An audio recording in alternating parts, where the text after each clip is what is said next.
আসসালামু আলাইকুম। শীতে আমরা বিভিন্ন ধরনের পিঠাপুলি তৈরি করে থাকি। আজকে আপনাদের সাথে শেয়ার করব দুধ গোকুল পিঠার রেসিপি।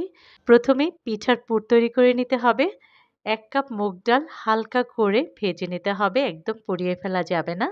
তারপর খুব ভালো করে ধুয়ে একদম পানিটাকে ঝরিয়ে নিতে হবে। একটা প্যানে দিয়ে দিতে হবে ১ চা চামচ ঘি।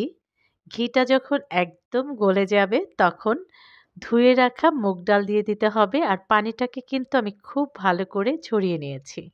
এবার একটু নেড়েচেড়ে এই ঘির ভিতরে ভুনে নিতে হবে ডালটাকে। যখন ভুনা হয়ে যাবে তখন পরিমাণ মতো পানি দিয়ে সেদ্ধ করে নিতে হবে, খুবই নরম করে ডালটা।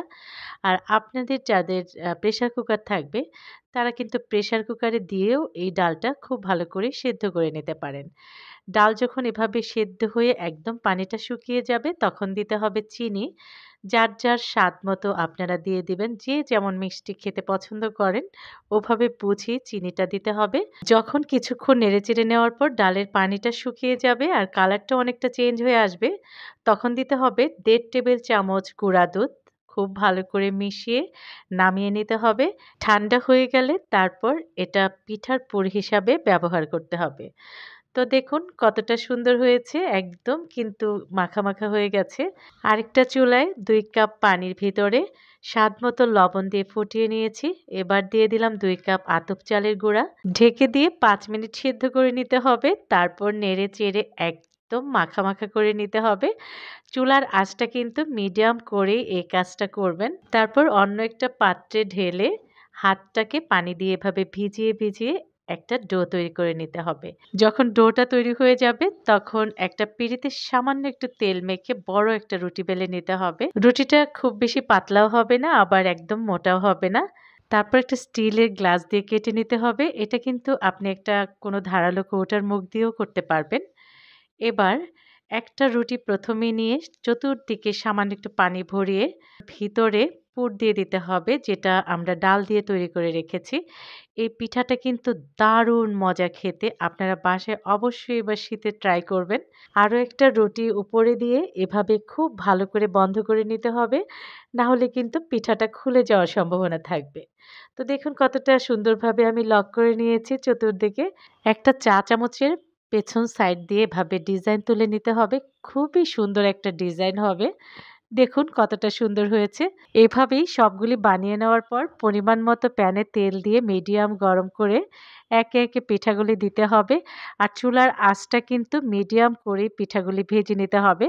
আপনি যদি কমিয়ে পিঠাগুলি ভেজে নেন, বেশি কমিয়ে ফেলেন চুলার জাল, তাহলে কিন্তু পিঠাগুলি শক্ত হবে। পিঠা ভেজে নেওয়ার প্রথম থেকে শেষ পর্যন্ত মিডিয়াম আঁচেই পিঠাগুলি ভেজে নেবেন। তাহলে খুবই নরম হবে পিঠাগুলি খেতে। তো দেখুন আমারগুলি কিন্তু একদম সোনালি কালার হয়ে গেছে। আমি তুলে নিচ্ছি। আরেকটা চুলায় আমি দুধ ফুটিয়ে ঠান্ডা করে নিয়েছি। কুসুম গরম আছে দুধটা। দুধের ভিতরে দিয়েছিলাম শুধু ৩ টা এলাচি। এবার খেজুরের গুড় দিয়ে দিলাম শিলপাটায়। খেজুরের গুড়টাকে গুঁড়া করে সামান্য পানি দিয়ে শিরার মতো তৈরি করে মিশিয়ে নিলাম। অনেক সময় দেখা যায় যে দুধের ভিতরে গুড় দিলে দুধটা ফেটে যায়। এজন্য সবসময় এই পদ্ধতিতেই গুড় দেওয়ার চেষ্টা করবেন দুধের ভিতরে। গুড়টা যখন মেশাবেন তখন দুধটা থাকবে কুসুম গরম, আর শিরাটাও কিন্তু কুসুম গরম থাকতে হবে। তাহলে কখনোই দুধের ভিতরে গুড় এভাবে মিশালে দুধ ফেটে যাবে না। দুধটাকে জাল করে খুব বেশি ঘন করা যাবে না। ৫ থেকে ৭ মিনিট পিঠা সহ এভাবে জাল করে চুলার জালটা বন্ধ করে দিতে হবে। দেখুন পিঠাগুলি ফুলে, ফুলে কতটা বড় হয়ে গেছে আর কতটা সুন্দর লাগছে।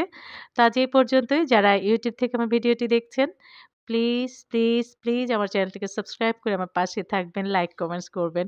আর যারা Facebook থেকে দেখছেন পেজটাকে ফলো দিয়ে একটা লাইক দিয়ে দিবেন। আজ এই পর্যন্তই। আল্লাহ হাফেজ।